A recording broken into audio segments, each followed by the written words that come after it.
से मैं कोरोना हुआ चला और मेरे को हुआ, तो उसके बाद बीच में एक थोड़ी देर के लिए आया था मैं किसी उसमें, और सेशन में ही आया था। उतार दूं? फिर तुम ये तो नहीं लिखोगे? ये सर उन्हें रखे हैं? इनको तो हाँ, मेरे से तो नहीं लगेगा, लेकिन इनको तो कोई नहीं पूछेगा। मेरे बारे में लिख देंगे कि कोविड की वो इन्होंने पालना नहीं की। हैं?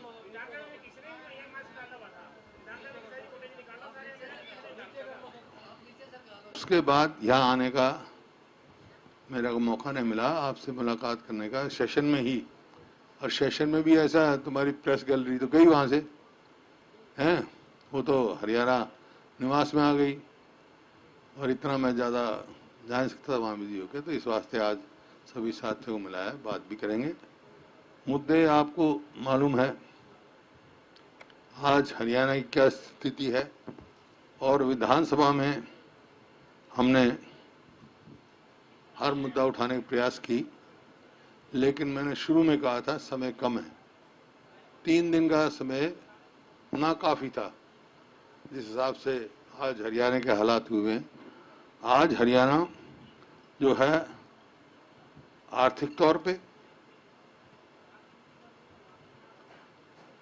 क्राइम के उसमें, महंगाई में, बेरोजगारी में,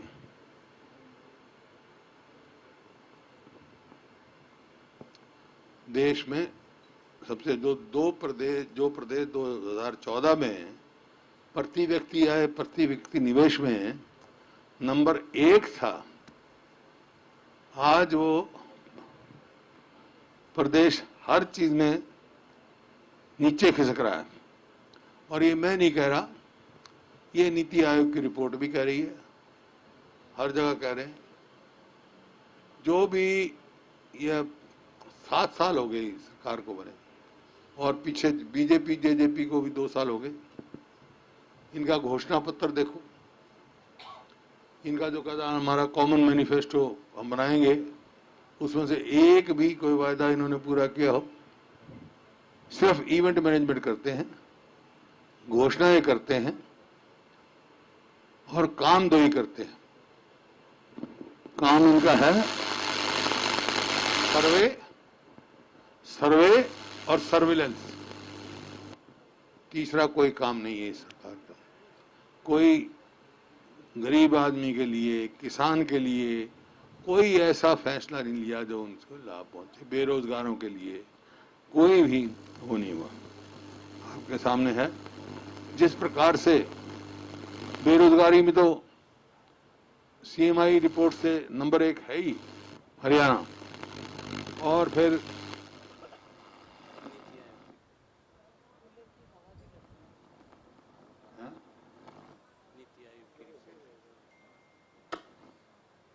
वो तो है ही नंबर 1। लेकिन नीति आयोग की भी जो इस साल रिपोर्ट आई है, उसमें भी हरियाणा, बिहार और झारखंड के पीछे है बड़ी स्टेटों में, मतलब तीसरे नंबर पे है। क्यों सीएमआई की तो कहते हैं कि भाई ये रिपोर्ट जो है वो कोई उसकी है, कांग्रेस की होगा। दिखाइए भाई, ये परिभाषाएं कैसे बदलती हैं, ये आपके सामने निकाली दुश्मन। 2019 में चुनाव से पहले जो आपके आज उप मुख्यमंत्री हैं, सीएमआई की रिपोर्ट पे क्या उन्होंने ट्वीट किया, ये देखो हैं, ये उनका है। ये है 5 सितंबर 2019 का। दुष्यंत चौटाला, शर्मनाक आंकड़े, बेरोजगारी के मामले में हरियाणा देश में सबसे आगे नंबर 1 पर पहुंच गया। मुख्यमंत्री खट्टर एक और तो हरियाणा की नौकरियों, हरियाणा से बाहर वालों को दे रहे हैं, दूसरी ओर हरियाणा की बेरोजगारी का आंकड़ा देश में सबसे ऊंची दर 28.7% पर पहुंच गया। अब अब कैसे परिभाषा बदल गई भाई, अब ये कैसे हो गया? जब तो इस पे रिलाई किया जाता था, जब तो ठीक, अब गलत। दोहरे मैदान कैसे? अगर ये कांग्रेस की है और बीजेपी गवर्नमेंट, गुजरात में बीजेपी गवर्नमेंट है, तो वहां 4% क्यों दिखाया गया और यहाँ 8.9 क्यों दिखाया गया, 8.1 क्यों दिखाया गया, 28.9 क्यों दिखाया गया? अब नीति आयोग की भी रिपोर्ट है और आपके सामने है, तीसरे नंबर पर दिखाया गया। और रोजगार देने की बजाय जो खाली जगह है, चाहे वो पुलिस महकमे की हो,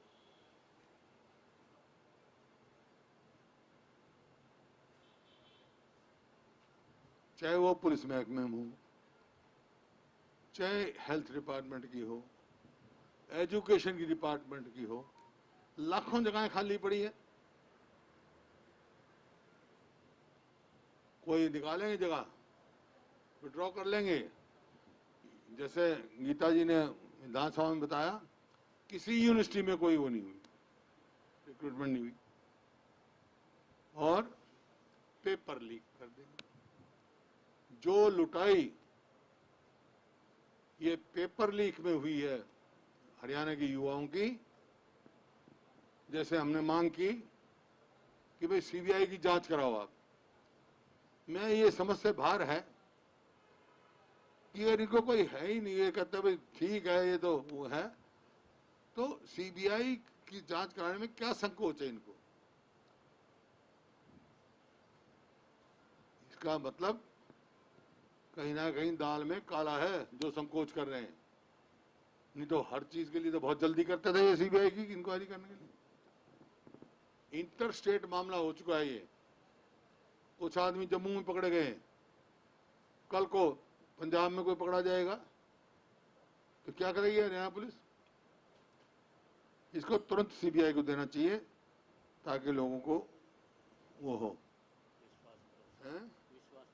हाँ विश्वास हो। और दूसरा मैंने कहा था कि भाई डिस्ट्रिक्ट वाइज अभी से सीबीआई की इंक्वायरी एक इशू है। दूसरा, अभी जाके बाकायदा पब्लिसिटी पे तो बहुत पैसा खर्च कर रहे हैं, इस बात की भी पब्लिसिटी करें कि भाई किसने कितने पैसे दिए, कितने लोग लाइन लगा के खड़े हो जाएंगे जो लुटाई हुई है। मतलब जैसे मैंने कहा, नौकरी चाहिए तो लखपति चाहिए, लखी चाहिए, इनको लखी ले सकता है नौकरी हरियाणा में। और भाई पेपर लीक करना तो करोड़ ही चाहिए, करोड़ दे दो पेपर मिल जाएगा, लाख दे दो नौकरी मिल जाएगी। परचून की दुकान बना दिया हरियाणा को, नौकरियां हिस्सा भी की है, तो लखी करोड़ी पैदा कर दिए भाई इनने। यहाँ पर हरियाणा का जो बेरोजगार है उसका भविष्य अंधकार में। इसी प्रकार से किसानों का जो लैंड एक्विजिशन, हर फैसला इनका किसान विरोधी। लैंड एक्विजिशन में जो अमेंडमेंट लेके आए हैं, इतनी मुश्किल से लैंड एक्विजिशन हुआ 2013 में, 1894 का था, किसान के हित का बना। अब जो भी ये लेके आए हैं टोटल किसान के अहित का है। चाहे वो 70% कंसेंट की बात हो, उसको खत्म करने लिया जो 10 है इन्होंने किया है। जैसे मल्टी क्रॉप इरिगेटेड लैंड को एक्वायर नहीं कर सकते थे, उसको भी कर दिया। और जो हाँ डिफेंस के लिए और चीज़ों के लिए कर सकते थे, जरूरी हो देश की सिक्योरिटी के लिए, लेकिन अब तो इन्हें पब्लिक प्राइवेट पार्टनरशिप उसमें कर दी, उसको छूट दे दी। इसका मतलब क्या है? इसका मतलब ये है किसान की कंसेंट तो गई, जो कंसेंट जरूरी थी। कलेक्टर को पावर दे दी। पूंजीपतियों के हैं? पूंजीपतियों के हाँ, मतलब तो ये तो पूंजीपतियों के हाथ में गई, किसान विरोधी है। और जो क्रोनी कैपिटलिज्म कहते हैं ना, वो उसकी तरफ एक बहुत बड़ा कदम है सरकार का।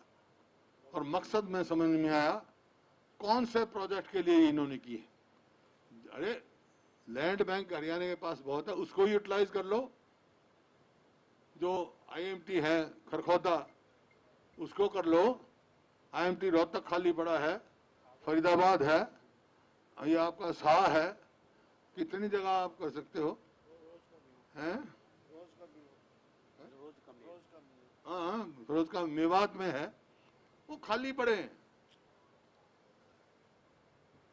जो एक्विजिशन करी हुई लैंड जो एक किसान के हित की है, दादूपुर नलवी, वो डिनोटिफाई कर दी, जो कि डार्क जोन की थी सारी जमीन। वो जो ये कहते हैं 22% हम आमदनी दुगनी करने वाले बात है।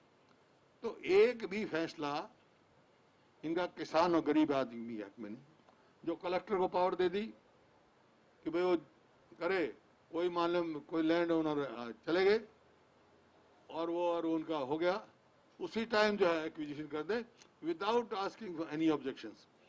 भाई कोई लैंड ओनर है, उसकी जमीन में से किसी का रास्ता जा रहा है, किसी का रजवाया जा रहा है, किसी को ईजमेंट राइट मिला हुआ है, किसी ने मोर्टगेज कर रखा है, किसी ने ठेके पे ले रखा है, कोई साझी मिला हुआ, उनकी कोई सुनवाई नहीं। इसका मतलब मजदूर कोई होगा, उसकी कोई सुनवाई नहीं। तो ये तो मतलब आपके सामने है, किसानों के और लोगों के विरोधी वो है। और इसी वास्ते मैंने कहा था भाई ये सिलेक्ट कमेटी भेजो। क्या थी भाई इतनी जल्दी, क्या थी? सिलेक्ट कमेटी भेजते, डिस्कस होता। अगर कोई ये कहते बहुत अच्छा इसका नतीजा निकलेगा तो सबके व्यूज लेते। ये लैंड एक्विजिशन के मामले में इनको वापस लेना चाहिए। और हम आग्रह करेंगे गवर्नर साहब से भी, इसको राष्ट्रपति के पास ना भेजा जाए मंजूरी के लिए।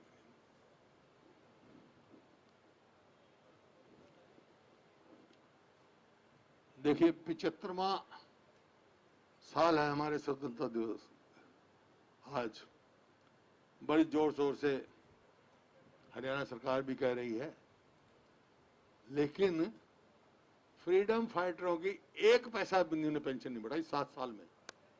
जहां छोड़ गए थे वहीं, इतना तो उनका सम्मान है। जो उनके पोते पोतियों को हम देते थे, चलो उस टाइम 21,000 देते थे, कितना मेरे को याद नहीं, वहीं की वहीं। कोई एक भी ऐसा वो नहीं जो उनकी करो। 75वां साल है, चलो मना, अब तो कुछ तो करते, सोचो है कितने। अगर हरियाणा में 4,500 पेंशन लेते थे तो आज तो बेचारे 400 ही होंगे, मुश्किल से 400 ही होंगे जो पेंशन ले रहे हैं। उनकी तरफ कोई ध्यान नहीं सरकार को। महंगाई का मैंने आपको बताया, महंगाई किस तरह वहां से पकड़े, एक कदम महंगाई कम करने का नहीं। डीजल कहां से कहा, मैंने कितनी बार कहा। और वहां तमिलनाडु में स्टालिन की गवर्नमेंट बनी है, 1 मिनट में कम कर दिया 3 रुपए लीटर। यहाँ क्या वो है भाई, अपना वेट तो कम कर सकते हैं।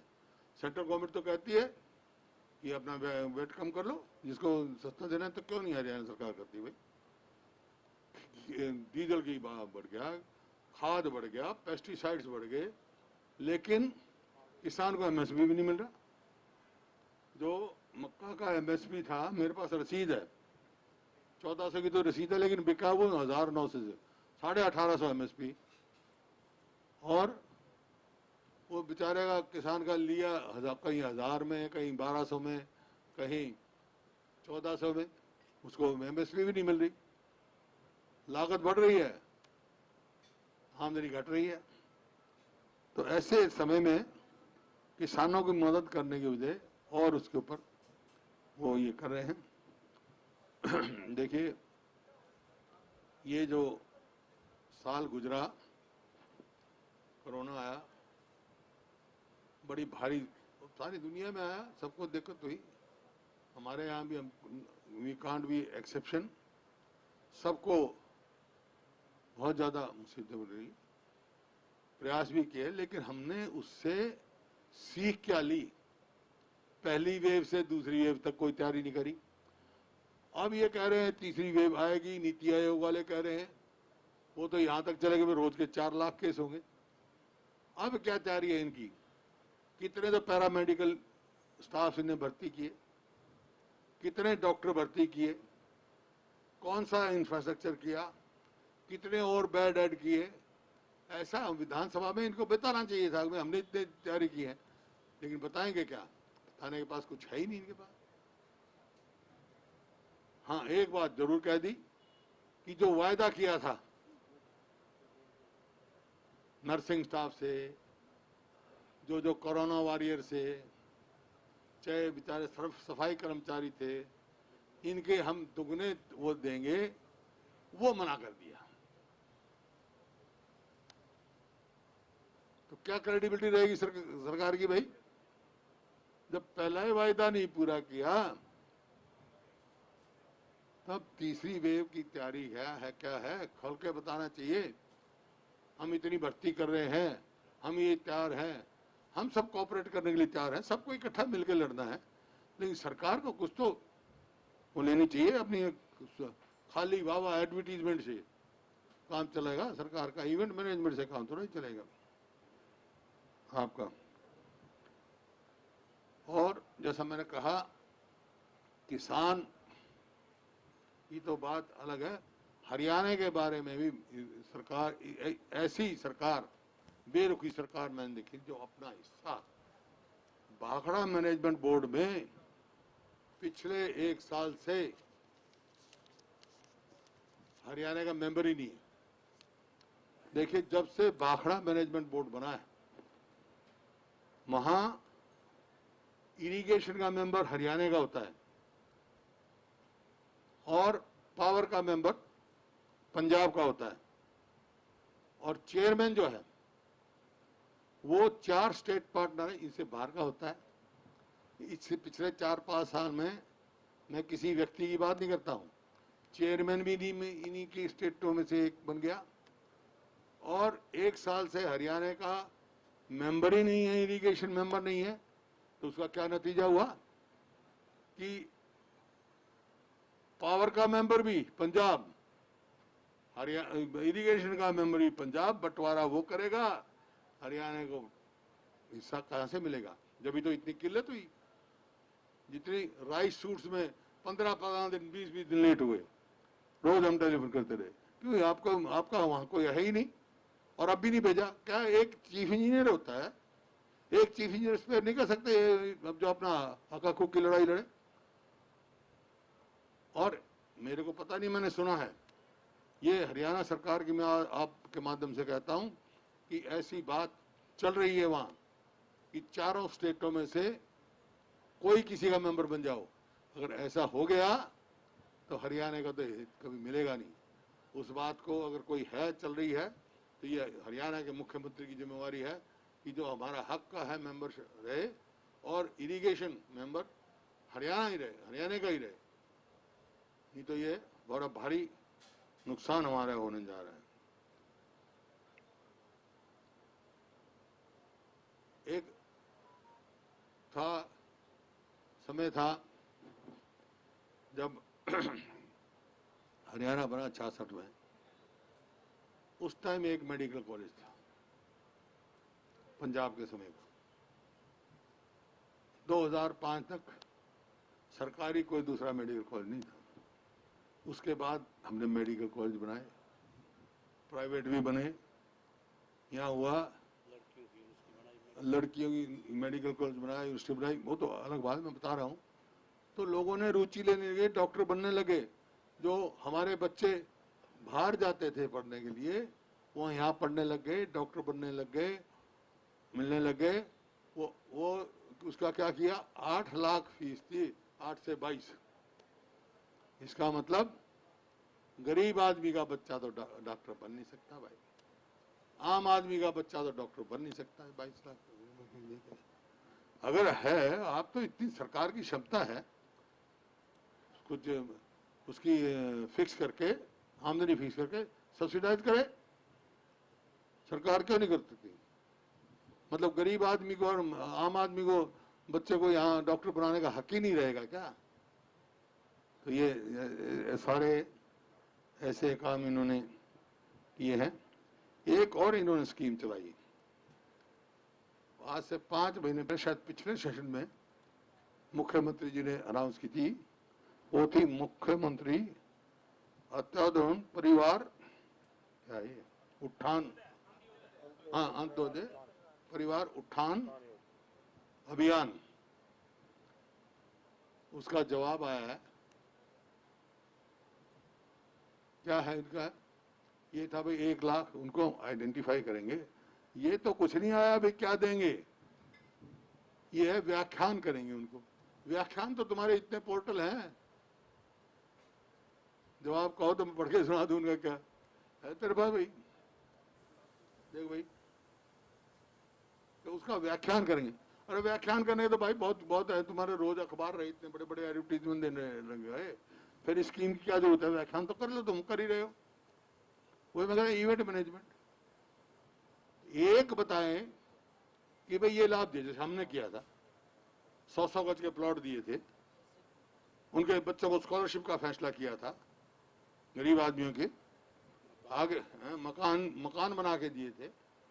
ये बताए तो इसमें कौन से वो किया है? सरसों का तेल भी, वो बीपीएल के था, सरसों का तेल भी था। ये जो बता रहे हैं आइडेंटिफाई करें, 1 लाख आदमी करेंगे, इसमें क्या बेनिफिट दिया है सरकार ने अलग से?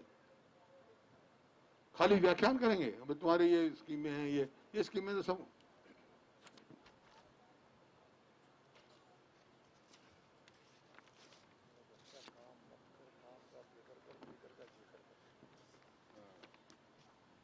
ये लिख रखा है, योजना की पहचान अथवा लाभों की रूपरेखा के मिलाने हेतु जोनल कमेटी द्वारा चिन्हित परिवार के सदस्यों से संपर्क किया जाएगा। कब किया जाएगा भाई? जोनल कमेटी का गठन किया जा रहा है। क्षेत्रीय समिति चिन्हित परिवारों के सदस्यों के साथ बैठक के दौरान स्वरोजगार, मजदूरी रोजगार, कौशल विकास आदि के संबंधित विभागों के तहत उपलब्ध विभिन्न योजनाओं की व्याख्यान करेंगे। ये इनका जवाब है। देंगे कुछ नहीं, व्याख्यान करेंगे। व्याख्यान करने पर भाई सरकारी अमला ठमला क्या करेगा? तुम कर रहे हो क्या? पब्लिक रिलेशन करेगी, और क्या आप लोग करोगे जो एडवर्टीजमेंट में इतने पैसे जा रहे हैं?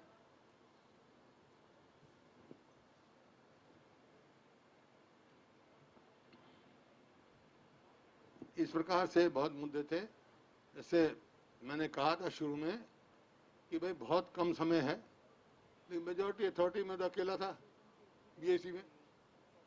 मैं कहा 1 हफ्ता तो चलाओ, और हमने निवेदन किया, मैंने आभार भी व्यक्त किया स्पीकर साहब का, भाई 0 आवर शुरू करो ताकि कुछ ज्वलंत मुद्दों को उठाने मिल जाए।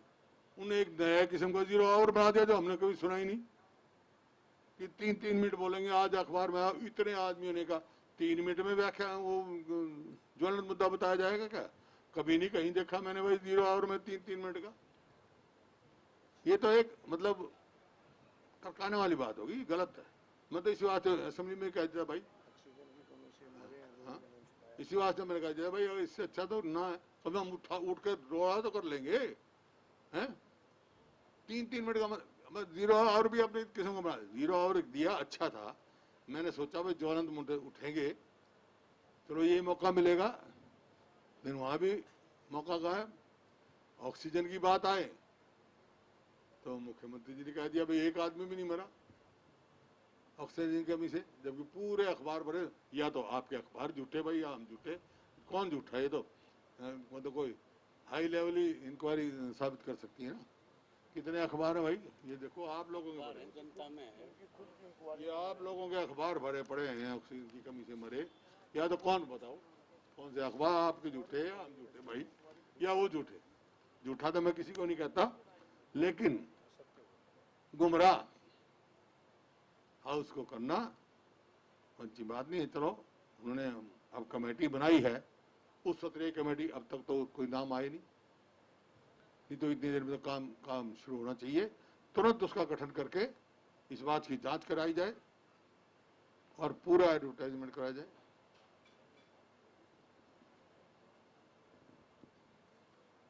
ये ऑक्सीजन से। मैं तो एक ही बात कही थी उनको, भाई आप पहले दिन आपने कोई नहीं, मेरा अगले दिन मैं यही कहता हूँ, मैं हाँ या ना कह दो, आपने कल बात कही थी उस पर। तो खैर उन्होंने बनाई कमेटी, तो जल्द तुरंत गठित करके और ये बनाए। और विधानसभा में जो है, जो मौका देना चाहिए था, जो आज के ज्वलंत मुद्दे हो, उससे हमारे साथी वंचित रहे। 3 मिनट में तो भाई अपना नाम और गांव में बता सके आदमी, और तो कुछ नहीं बता सकता।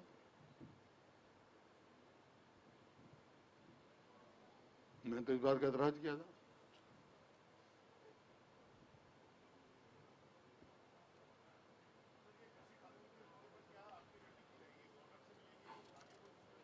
हैं?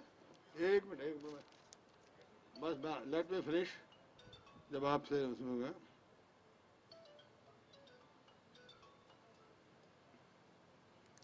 एक इवेंट में और चला रखा है इन्होंने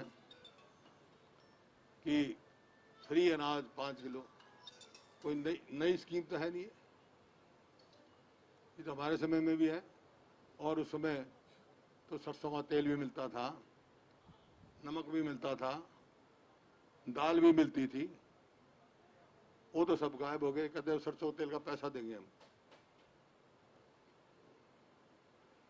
किताबें बच्चों को देनी नहीं कि किताबों को पैसा दे, मार्केट में प्रिंट ही नहीं हो रही किताब, बच्चा को दे। मतलब ये बगैर किताब के बच्चे रह जाए। एक मास्टर एक स्कूल में है, इतनी कमी शिक्षा का, बिल्कुल है ना, क्या कहूँ, चौपट कर दिया हरियाणा में। इसी तरह जो स्पोर्ट्स पॉलिसी थी हमारी, उसकी ग्रेडेशन लो कर दी, उसकी ग्रेडेशन बढ़ा दी। जो हम जिस लेवल पे कॉम्पिटिटिव कराते हैं, जहाँ बच्चे को मौका मिलता आगे जाने का, वो कंपटीशन कम कर दिए। डीएसपी हम बनाते थे, डीएसपी भर्ती करना बंद कर दिया। अब जिनकी जो डीएसपी भर्ती हुए उनकी प्रमोशन नहीं देते। तो ये जो है,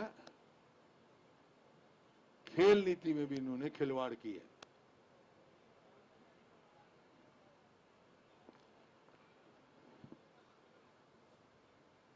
तो कोई भी मतलब पॉलिसी ऐसी नहीं है जिसकी मैं ये हो। खैर आप लोगों से मिलने का मन था भाई, बहुत बहुत आपका धन्यवाद है। और किसी का भी कोई क्वेश्चन हो तो पूछ सकते हैं जी। ये लियो ना आप लैंड एक्विजिशन के लेके, माइक दो भाई इधर। लेना भाई, लैंड एक्विजिशन बिल जो पास हुआ इसको लेकर गवर्नर को मिलो।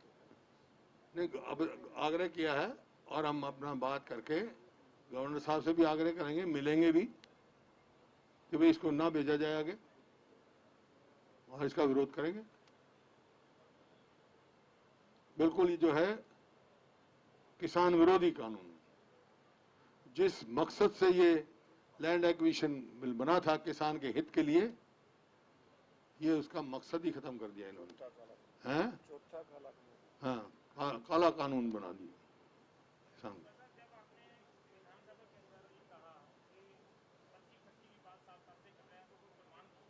हैं?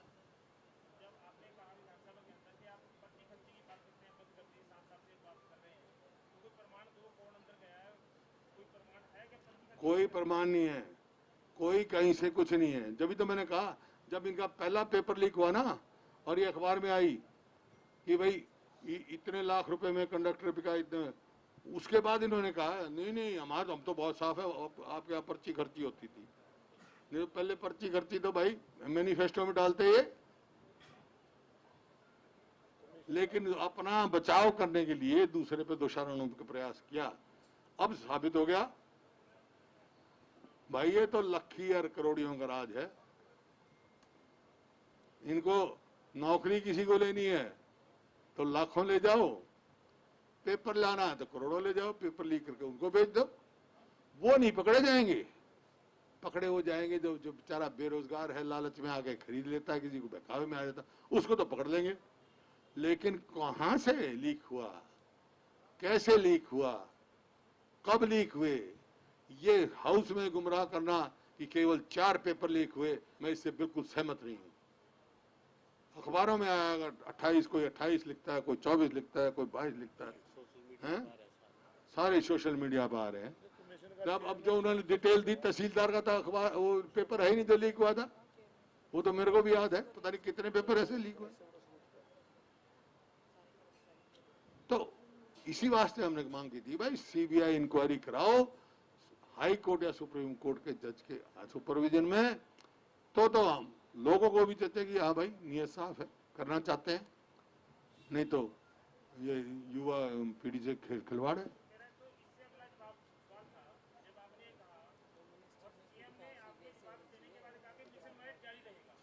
हैं?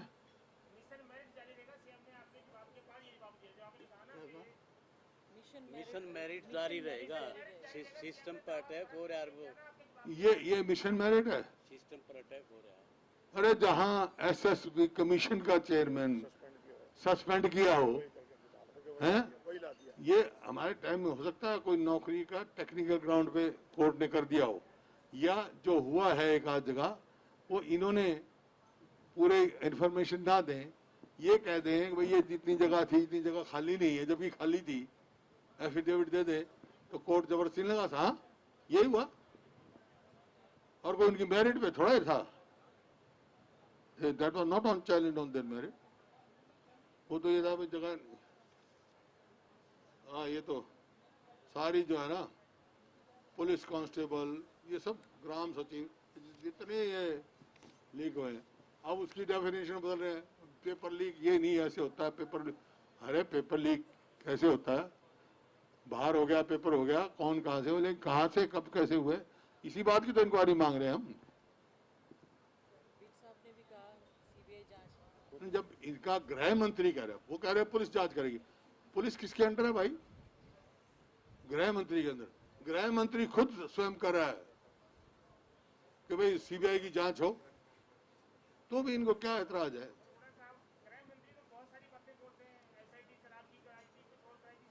मैं तो सीबीआई की जांच की बात कर रहा हूँ, एसआईटी तो एसआईटी की गई रिपोर्ट ही कोई नहीं आती है एसआईटी, वो तो कितने रजिस्ट्री घोटाले की होगी, कोई आई है, कोई आई है, वो तो मेज के नीचे खिसक जाती है क्योंकि दाल में काला है। कहीं ऐसे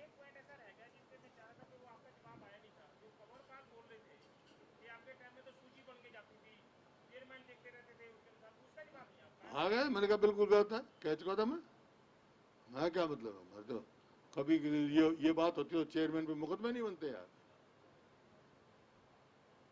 ये अपना जो ना बचाव के लिए, अब उन्होंने कहा, मैं कोई व्यक्तिगत बात नहीं कहता, मुद्दे बहुत हैं, लेकिन अपने बचाव के लिए, जो कि खिसियानी बिल्ली खमन होती है यार, इसमें मैं बुरा क्यों मानूं उनको? ये तो पुरानी मिसाल है हमारे, जो खुद कसूरवार होगा अपने बचाव के लिए, नहीं तो क्या मतलब इसका भाई? ये उसको आज ही पता लगा? 7 साल के बाद पता लगा क्या? 7 साल से पहले नहीं पता था? जब हमारी सरकार थी जब नहीं पता था? जब ये बीजेपी में नहीं थे क्या, या राजनीति में नहीं थे?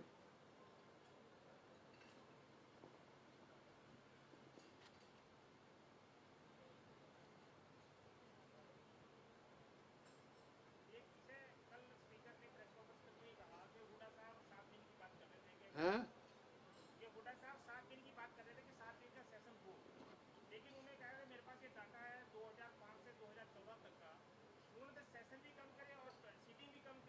वो तो 2000 से निकाल लेंगे, वो तो 66 से निकाल लें। सवाल इस बात का है आज क्या मुद्दा, उस टाइम इतने प्रदेश की स्थिति मजबूत थी, मुद्दे ही नहीं थे इनके पास। हमारे पास मुद्दे हैं, गिना रहा हूं मैं, तो पूरा छूट देता था विपक्ष को, हर मेंबर को बुलवाते थे, अरोड़ा साहब से कभी बोलो इनको रोका हो बोलने से, कभी मौका ना दिया हो, ये आप सामने है, प्रत्यक्ष करवाने की जरूरत नहीं है। जब कोई बोलने वाला नहीं होगा, कोई मुद्दा उठाने वाला नहीं होगा तो क्या? अब तो ऐसी स्थिति नहीं है, तो इनको कब रोका भाई हमने? कभी विपक्ष ने कहा भाई हाउस बढ़ा तो बढ़ा दिया हमने।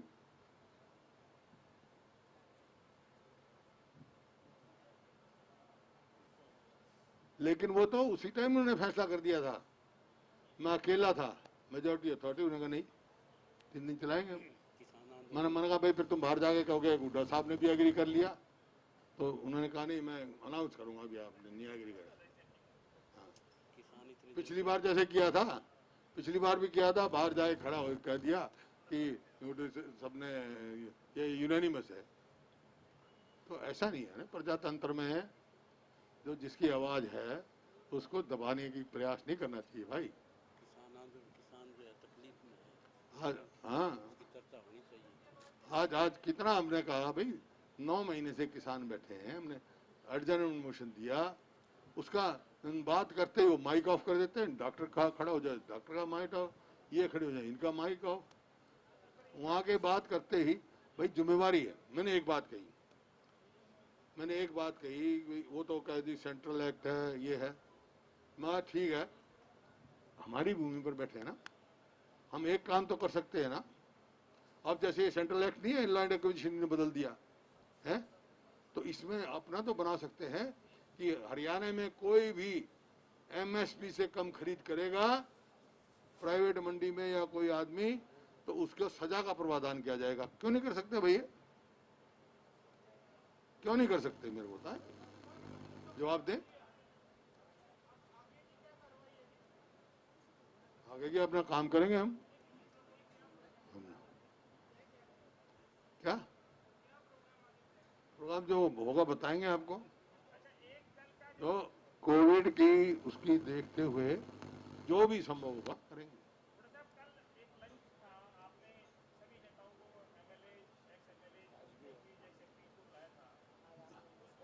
जो हमारे साथ मेरे साथ रहे, कोई विधायक रहा मेरे साथ, कोई एमपी रहा, उन्हीं साथियों को बुलाया। हाँ ना, नहीं बीमारी के बाद अब तुम्हारे को बुला रही हूँ, तुम्हारा कोई मकसद है? वो तो हरियाणा निवास में भी करके आ सकता था मैं, लेकिन सबसे मुलाकात नहीं होती है। तो उस दिन था भाई, पुराने साथी हैं, कई महीने से मैं मिला नहीं, कल बहुत सबसे मिला, ऐसे उनसे मिला जो 3 महीने से जिनके टेलीफोन पे ही बात नहीं हुई। तो बीमारी से हैं, वो आप लोग कह रहे हो। मेरे को किसी को शक्ति प्रदर्शन दिखाने की जरूरत ही नहीं है,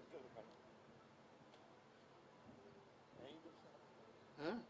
तो सारे साथ मेरे को दिखाने की जरूरत क्या है?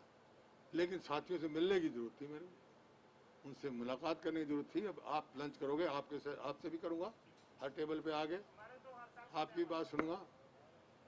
तो वो तो मिलते रहते हैं ना। तो बीमारी की वजह 3 महीने से ज्यादा हो गए, मुलाकात नहीं हुई, किसी को बुला लिया। 4 महीने हो गए। हाँ 4 महीने हो गए। अप्रैल में आए थे 15। बुलवाना है, ज्वाइन कराना है, ठीक है। करा दिया, प्रेस रिलीज दे दे हैं? हैं? हाँ हाँ, बढ़ना चाहिए संगठन। संगठन ना होने से क्या, कोई भी संगठन हो, वो ब्लॉक लेवल पे, जिला लेवल पे मजबूत संगठन बनना चाहिए।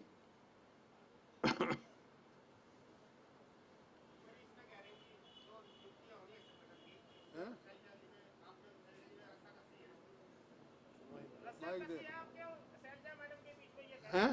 वो सवाल कर रहे हैं कि ये कहा जा रहा है कि हुड्डा साहब के और मैडम शैलजा के बीच में रस्सा कसी है संगठन के बारे में। आप कह रहे हो? आप कह रहे हो? ये पार्टी के अंदरूनी मामले हैं भाई, इनमें कुछ नहीं। बाकी कोई रस्सा खसी नहीं होती पार्टी में। प्रजातांत्रिक पार्टी है, सबके अपने अपने विचार होते हैं, पार्टी जो फैसला करती है।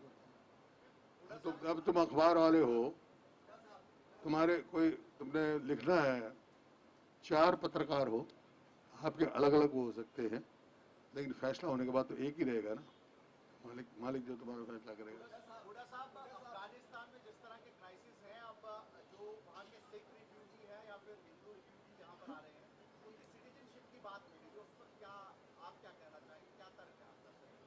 देखो तो अब जो चल रही बात उनकी, इसकी तो बाकायदा सेंट्रल गवर्नमेंट के अंदर चलेगी बात। क्या फैसला लेती है गवर्नमेंट ऑफ इंडिया, वही सबको मान्य होगा।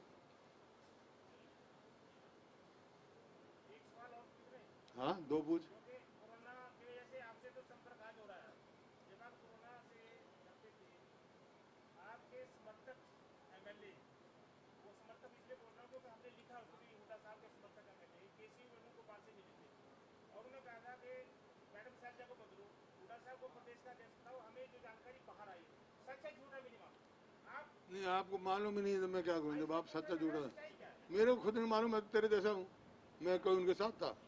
आपको एमएलए नहीं मिलता है किसी ने भी, आपके तो खास नहीं, मेरे सामने किसी विधायक ने कहा, ये नहीं कहा कि हम क्या कह के आए हैं। को बदलने के लिए किसी नहीं, मेरे सामने किसी ने नहीं कहा, और ऐसा कोई मेरे को ना इल्म है। ये आप लोगों की कहानियां हैं, जो मर्जी करो।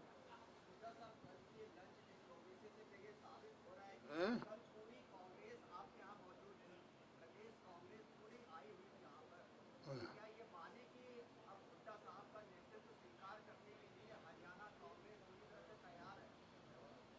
कल से पहले मैं क्या था भाई, और आज क्या बन गया?